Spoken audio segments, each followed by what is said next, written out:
But one thing I had put on top of the notes was that like families used to be reliant on like the entire community, bro. Even just knowledge of the community. Like black people always had our connections to like church. It was like that's probably one of the only safest places we had outside of school and sports and stuff.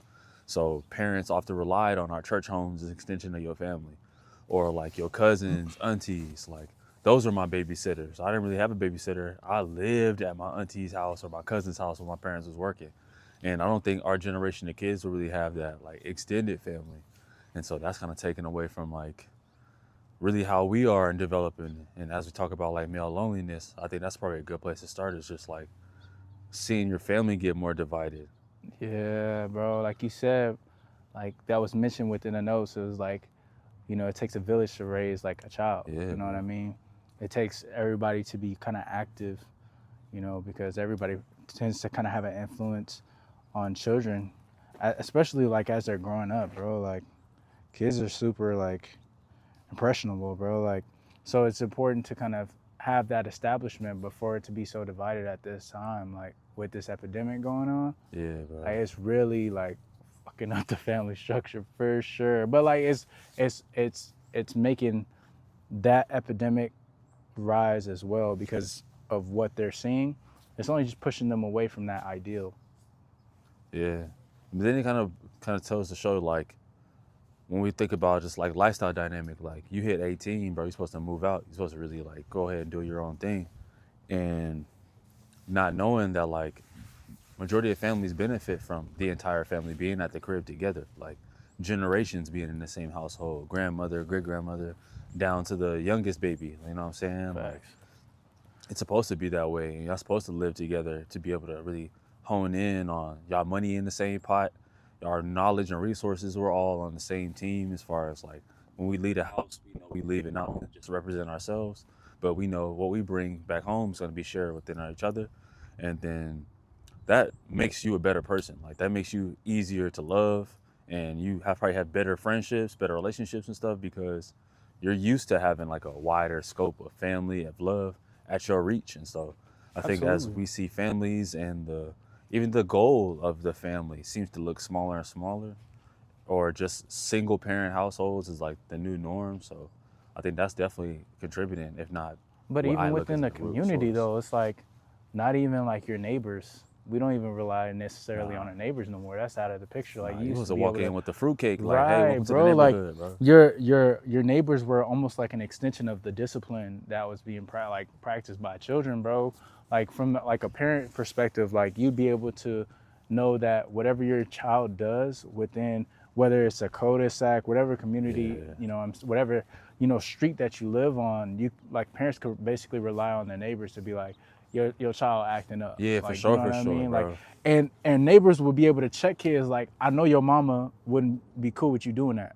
And so just having that constantly in your mind though too will kind of take you away from doing and getting into shit that, is gonna get you in trouble. So to have that kind of missing too, like, bro, like that's huge. That's huge, huge. And like outside of this, your neighbors, like even my like teachers and faculty and stuff, like I knew that like first day of school, not only am I like going to meet my teachers, but these are my new set of parents almost. Like these are people who are responsible over me.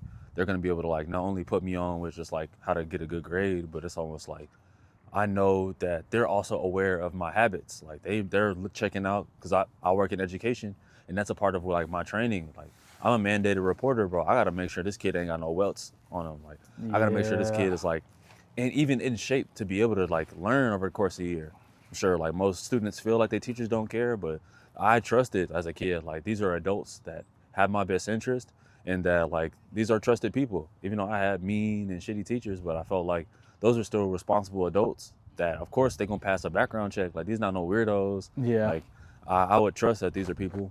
I don't know, bro. Weirdos tend to kind of squeak Man, I through a can't even little say bit, that. bro. I can't even say that, bro. I can't even say that, They bro. tend to squeak through it a little bit, bro. But like, I get what you're saying, and yeah, bro. Like, just having that extension of family, bro. Whether it's like actual your aunt, your uncle, your cousin, whatever the case may be, Yeah, or down to the neighbor, to the teacher, whatever this situation is, or whatever the case may be. To really boil down to it, it's like to see that so divisive, to see that not, there's no togetherness in a sense, like I feel like that's what, it's not a main contributor to like the epidemic, but it does have it does have its part. Yeah, but I try to like a little closing point. Like I just think it's like it's orchestrated. Like we are weakest when we're all divided, and of course battling against like systems like government, like unfair treatment as far as just not everybody getting the full benefit of their rights as a human being.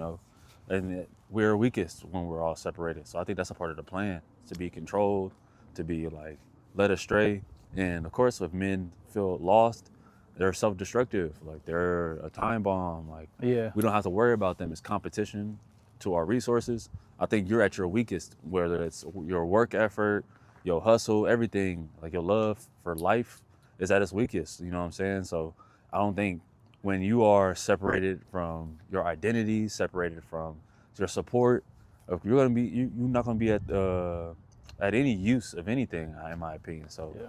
once we have like a restored sense of like safety, security, love, those type of things, I think we avoid more weirdos in the first place. For real, for real. Touch back on weirdos, but nah, bro. Like, What do you think your role is as a man and providing for your wife and family and everything? Like, what do you think your roles are?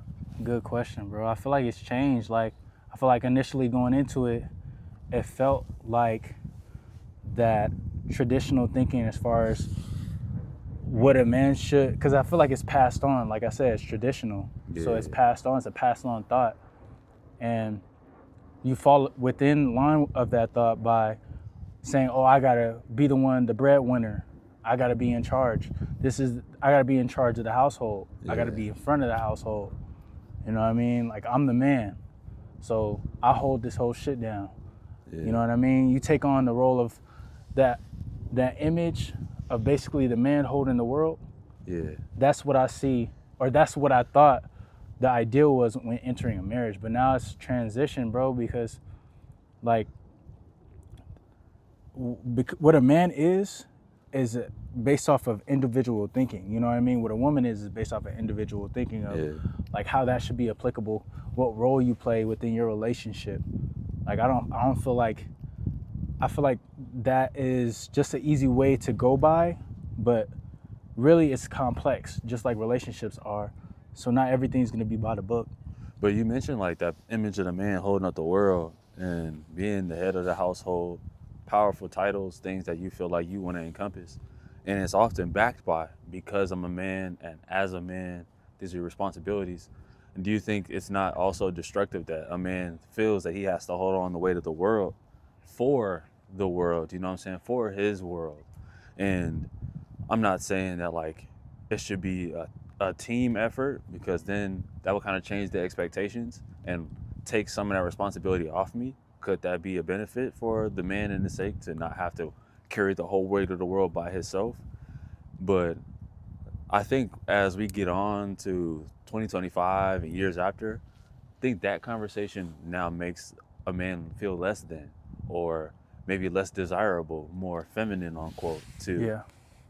like ask for more, whether if it's assistance, and in our socioeconomic status, it's going to be a lot of conversations about money. Yeah. There's going to be a lot of conversations about effort level to sustain a home, to have like your goals checked off, like things that you want to have before you die. And I would hope that all members of the team are on board. I'm not saying I need my wife to go out and work 80 hours, and do her own thing, but if that's what she desires, then for sure. But it's also a mixed thing. Like I always mention, like when it comes to just the whole like who should provide and who should do this, like it's like making a meal, you know what I'm saying? Like I might walk in with the steak and the potatoes, and you might come in with the seasoning. Like But that's of just course, as important. yeah, the seasoning is important. Like it's not, of course, it's not as expensive, or it isn't as obvious of an ingredient, but it's Yeah. probably, if not more important. Like, yeah, I came in with the steak and potatoes, the meat and everything, but if it's not seasoned well, it's not gonna taste well. It's not gonna have meaning. It's not gonna connect. It's not gonna be a comfort food. You're not gonna be able to enjoy that meal to its fullest Yeah, potential, that's bro. what I'm saying. So like, even if it's just pulling up with the seasoning, like that's important.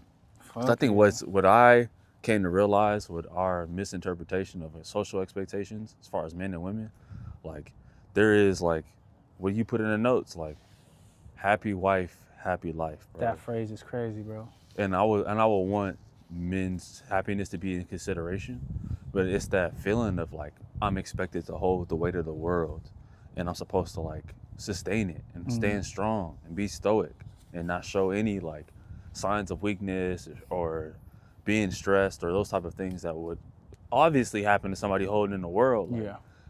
But I think that's where like people don't want to be vulnerable. They don't want to show that as a sign of weakness, and that's self-destructive in my opinion. It is, bro. That shit strips you of your individuality. Like, if you really think about it, because you're just following along with something that you think works for others, but doesn't necessarily work for you. It doesn't provide you any happiness. Like, if it's not providing you any happiness, if you're not feeling like it's gonna help you fulfill your fullest potential, then you're just doing it just to please everybody else around you, or you're doing it to save face. But do you think that's not what love is, though? It's like a level of conformity. Like, I always knew that, like, I wasn't guided by fear. Like, fear never made me do anything. Love did. And love also stopped me from doing a lot of stuff, way more than fear did. I remember, yeah, I can go outside and possibly get hurt, possibly get killed. But what stopped me from doing a lot of things was I never wanted to disappoint my family. I never wanted to disappoint my mom. I didn't want to change our relationship, lose any trust, change how they thought of me. That meant more to me than the possible fear of death or imprisonment. Do you think that thought or that stigma held you back? Absolutely. It's held me back from outgrowing that comfort. Even my friends, like before I really met guys like y'all who really like allowed me to like be as great as I am without feeling threatened. Yeah. Like I knew if I was showing exactly who I was and I was living in the reality I desired to live in, I was gonna almost run into more hatred than if I just never tried, you know, and that harmed me. That harmed me to be around people that if I tried to shine as bright as I want, it would affect other people in a negative way and they would try to dull that light. And so out of love, I made sure not to show my light. I made sure to like, don't chase after opportunities that was gonna benefit me and maybe me only. And it wasn't gonna be something I can share or something that other people can also enjoy with me. The things that I should have, and that I look back on, and as I look in the future, I'm gonna take advantage of. But those are things that I could have been like, damn, I could have really benefited from doing more stuff solely for myself. And it still benefits them later. Yeah.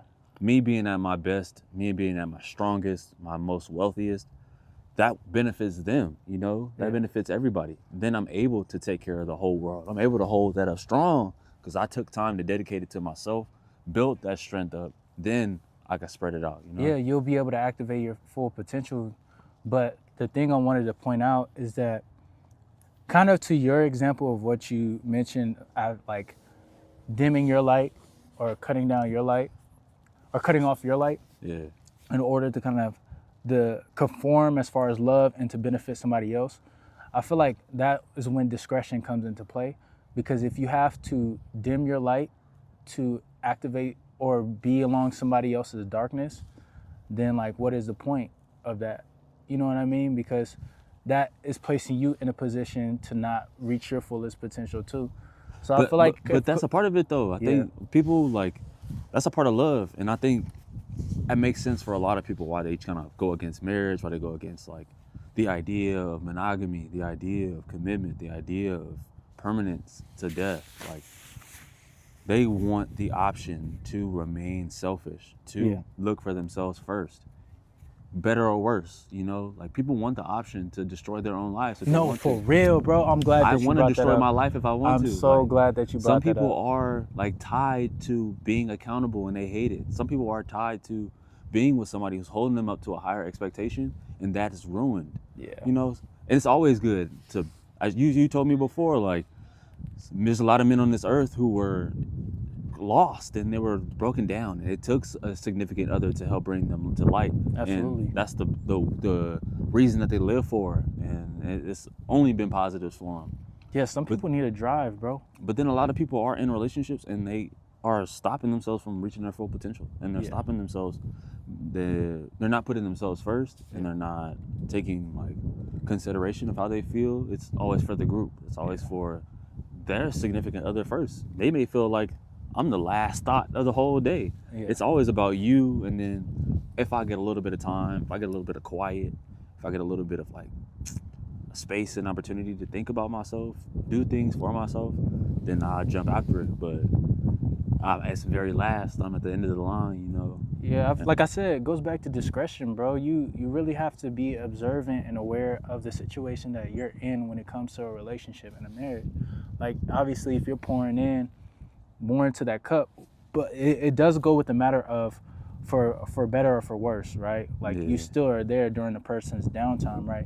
But if it comes to a point to where they are like truly holding you back so much to the point that you can't even see yourself the same. You know what I mean? Like your idea of yourself has completely changed, then I think it's something that you really got to stand back and kind of evaluate if this is worth going forward with. Because I understand that it's for better or for worse, but I'm only willing to help you at your worst if you're willing to get better. True. For the benefit of us. You feel me? That's like important, bro. If you're not willing to get better, you know what I mean? Like, even try. I understand that it takes time to get better, but if you're not even willing to try, then that's a testament to basically our relationship and how you view me. Because I'm willing to help you, but you're not willing to put the work in to help yourself and to get you to the point to where I'm willing to put in that 100% because you're 50% lower, right? Yeah. But once we get back, then that's when we working again. But like if it stays off and unbalanced too long, bro, then what am I here for? Yeah, bro. I'm just benefiting you, and there's nothing for me. You know what I mean? But most people often live that way and don't even know it. Facts. Most people live in a bubble of benefiting other people, like the workforce. You know what I'm saying? Like, you think you go on a job to make your bread to pay your bills, but you're only a part of a system. Like, you were designed, like they wrote you at the very bottom, so that way all of y'all can work to benefit me. All of y'all chained up to help me and benefit from it.